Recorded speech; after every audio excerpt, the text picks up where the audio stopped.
Welcome back to the channel. So we're back with Damon. Damon, thanks for coming back on. We're going to talk about distance, and specifically distance without adding speed. Okay, so we're going to talk through irons, and we're going to talk through driver. We're going to talk through some things that you guys can check and you guys can do at home.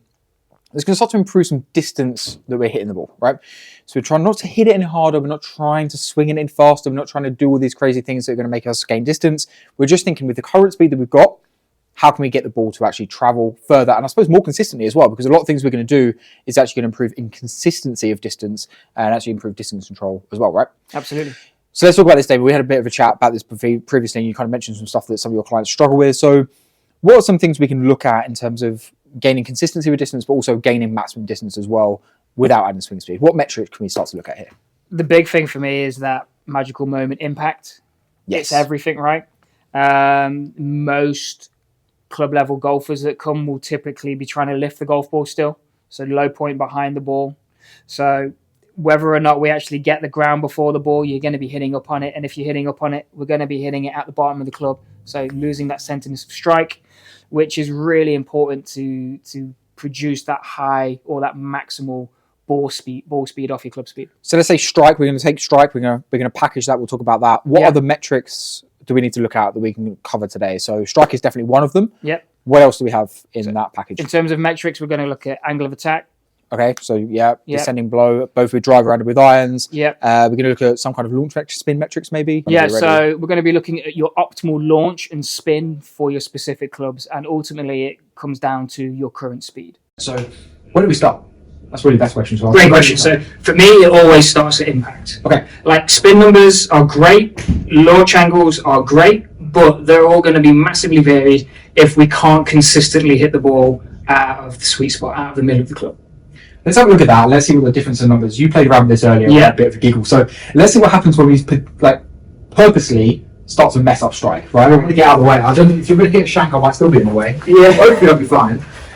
Maybe we'll try and go not toe shank here. We'll go try don't toe shank. I don't know if I need my shin pads on. I think I'll be alright. Let's just see what happens. I don't know if you want to just clip on. I don't know if you want to hit forward. Whatever you feel like is going to be more useful for the guys to see. Cool. And then let's see what happens with these kind of main numbers we put up on the screen here. We see these important ones. And let's see what happens, right? I'll try and just do a bit of an off speed and try and hit one out in the middle for you guys.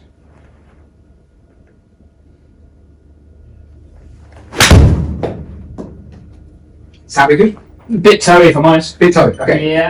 Yeah, it wasn't that bad. I'm being harsh. Yeah, he's been harsh. That was pretty good. So let's take that as our benchmark. Or I know you're not 100% happy with it. Yeah. But if we take that as our benchmark, let's now see what happens if we maybe hit one slightly outside. Yeah. We see what happens. So you were talking before about like how this would move in the hands as well. So yeah, of course. So as soon as we have anything that's working away from the shaft, so further away, when you've got that weight, we're going to get that real twisting sensation. Yeah. And when it's out the toe, it's going to be the opening sensation. And out of the heel, it's going to be the opposite way. So obviously, as we hit it out the heel, that's going to be slowed down. The toe is still speeding up, and that's the wraparound closing feel as well. And honestly, the guys out there, if you can get used to and understanding and being able to identify those feels, absolute game changer. Because when you've not got TrackMan with the ability to show you where you actually struck it from, if you can start to feel that, then you can make real positive changes in the right direction the very next swing. for sure. Cool. So let's try. I'm going to set it up out of the middle, but just try and feel as if I work the hands a little bit more in and hit a bit out the toe for you. Oh. I hear the difference in the sound. Yeah, and that was really off the shiny part of the toe. I mean, it was. The numbers, we've got the numbers up here.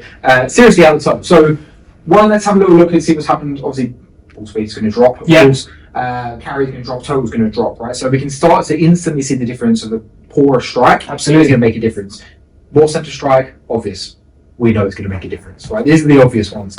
What are some of the less obvious ones that are going to start to make a difference? What are some of the things that people are not necessarily going to know? Maybe some of the things that they're doing every swing. Maybe they're not. Maybe they're consistently doing this, and now with this, maybe by making some improvements, they can start to get a little more distance. What are some of the other things we can start to look at? So straight away, being able to make sure the low point's in the correct spot. Yeah. Okay. So most guys that come in and are struggling for distance, are struggling for strike, we're in the mindset, whether we realise it or not, we're trying to hit up through the golf ball, we're trying to lift the golf ball. These things have got loft on them already. To hit them out the middle, they're designed to be hit down on. So ball first, turf second, right? So again, that has a wider impact on your angle of attack and then your dynamic loft. But if you can just focus on getting that ground forward of the golf ball, that's going to massively help you maximize or optimize those launch conditions and ultimately improve that ball speed. Can I put you under pressure? Can I see a good strike? And can I just see a little bit fat or a little bit thin? Like, we know that a drastic one is going to make a big difference, right? What's this tiny bit thin type of attack? What difference are we actually seeing here? Like, what have we got? We got a 7 iron, right? Yep. Okay, so let's hit a normal one. So you want just a normal good one? Yeah, let's hit a normal good one. No Okay. pressure. Should have worn a glove. Yeah, you didn't realise. You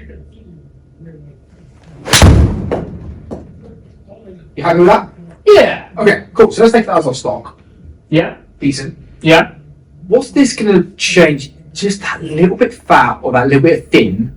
What are we going to start to see? Because I think sometimes people don't even know if they've hit a little bit fat, a little bit thin. Suddenly it's come up a little bit short. So for me, straight away, intrinsically, I'm going to feel a difference.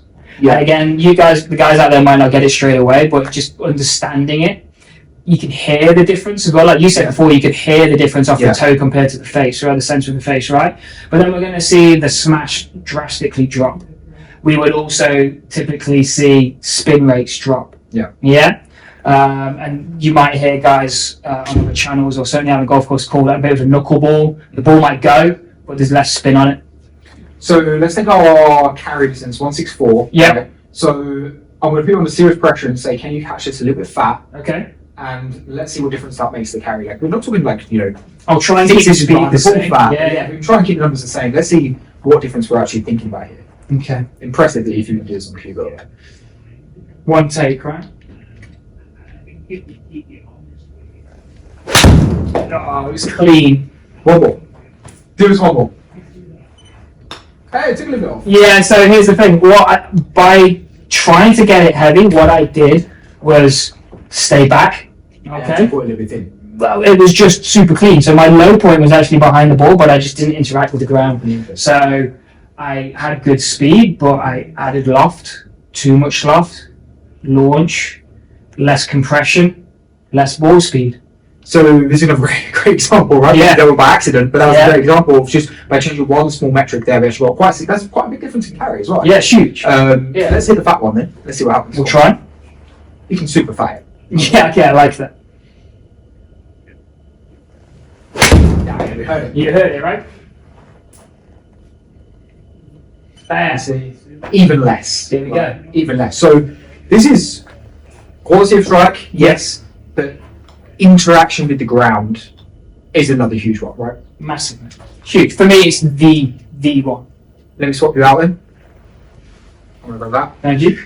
Let's see what happens when we start to go with the driver then, and what are some aspects we can start to look at here. Are we starting now to look at some different numbers? Are we starting now to think a little bit more about spin rates? Is that a little bit more important now? Launch, is that a little bit more important now? What are some of the things that guys can check for in their own game if they want to start getting a little bit more distance out of the driver, again, without increasing spin speed? Brilliant. So most driving ranges now give you some ball data, right? They do, yeah. So launch characteristics is huge. So depending on your swing speed, so I'm roughly on average 104, 105. I'd love to see a launch angle of around 14 degrees, give or take, with an angle of attack around 3.5, 4 degrees. And where does that go as speed decreases or speed increases? Where would you like to see that launch? So as the speed decreases, I want to see the launch increase. Okay. Okay. It's going to give you more optimal. But then there is the point of diminishing gain. Thank you. Yeah. So if we go too high, then the ball's going to pop up. It's not going to fly as far, and ultimately you're going to get no rollout. Like firing a cannon, right? Yeah, exactly. So if you were someone who was swinging at, let's say, 90 miles an hour, and you had launch rate around 10 or 11, you might be a bit worried. You might be thinking, actually, I could get a little bit more from this by launching a little bit higher, right? Brilliant. And that's where then you've got two avenues to go down there, right? You can do it through your coaching, or you can do it through club fitting. Or by playing around with these numbers yourself as well. 1000%. Yeah. As long as you and starting to explore, absolutely, and sort of see what happens and see how you move, right? Yeah, definitely. Let's see. This is serious pressure now. Let's see what we can do in terms of maybe carriers. Take carriers our number. Okay. What happens if we start to change this launch angle? Yep. let's see what happens. So I don't know if you'll just hit stop one for us, Yeah. and then we can see what happens as we stop the change. So, shall we put a launch number on there? That would be useful. Let's do that. Okay, so now we've got launch. Yep. Let's have a look. Let's hit stop. We'll attempt to, shall we? Yeah, you're fine. No stress.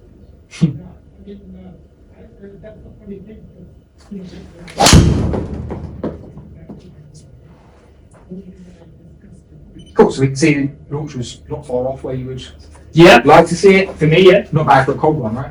Absolutely. So how would you look at those numbers now? You would say, is that kind of you optimising yourself there in terms of that speed and that launch? Not far off, right? No, it's really not. Okay. I'd be happy with that right now. At that speed, that carry in total, yeah, really, really happy. Okay, so you kind of optimise these numbers. Give us a bad one then. Let's see how with the same speed we can start to really show how, obviously you've got let's put 103 Yeah. and 156 carry if we're rounding it. Someone with similar speed, I would easily see someone with the same speed have 230 carry, 235 carry, right? Not optimising this. So let's see if we can show what that would look like, and then hopefully you guys can then see.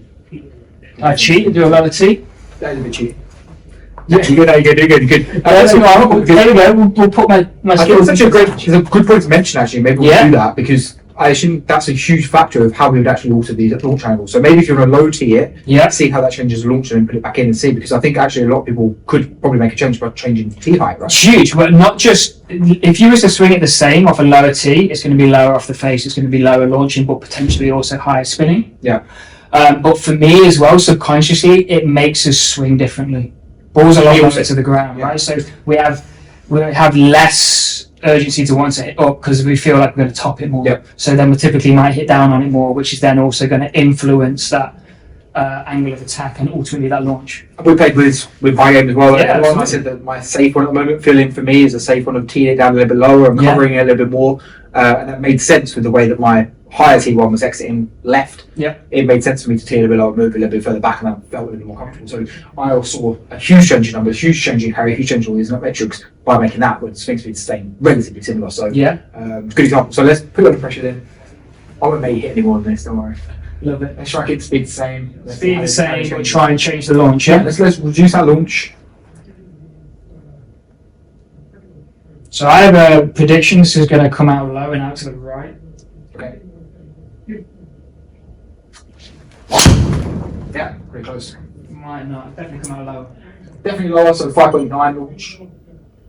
Speed a little bit down, but not far off. A little bit carry, just drop and Crazy, right? Huge. And the strike was like really good in terms of the smash. So you could be someone with, let's say, 102, 103 mile an hour swing speed, and just by launching it in the difference, you could be losing a ton of distance. Right? Yeah, without a shadow of a doubt. And it's massively overlooked. Yeah. It really, really is. And that's why, again, the TrackMan with the optimizer there is really, really cool, right? So anything else with driver we want to carry before we close up this video for you guys today? Just a big one, really, that's massively overlooked at times is where the club is situated in your grip, in your hand. Okay. Now, I don't wholesale make changes to grip. I only make changes as a coach to grip if we really feel necessary it's going to help improve a matchup or push us towards our outcome goals. Because making change is huge. But if you're new to golf or you've got into some bad habits, optimizing it at that point is really important. What I mean by that very simply is if you've got your grip down your lifeline and in your palm, ultimately it's going to really restrict our range of movement or our ability to work through our wrists. So we're technically just going to use kind of one lever of the rotation of the body. Yeah. Whereas if we're able to get this in the correct position in our left hand, so starting the base of the pinky, work to kind of the middle of the forefinger there. Now the grip's going to be much more in our fingers with the palm over. All of a sudden now we have the ability to hinge and use a little bit of that secondary lever system to create so much more club head speed. So I quite liked how you said at the start where we're not going to try and swing the club any faster. So there, I'm not going to try and gain any rotation speed, any arm speed. We're going to create more hand and club head speed through using our hinge through our wrist. Interesting. So, and it's very grip dependent. That is, obviously there's going to be things that come off the back of that as well. The things that have to be matched up. And I know for a big part of your coaching, it's all to do with matching up to what people are doing. So you obviously wouldn't send everyone out and just say, no, absolutely not. It's something to explore and it's something to consider. Yep. That if you do feel like you should have a little bit more speed than you do currently have, definitely check grip. Just check it out, yeah. Lever going on.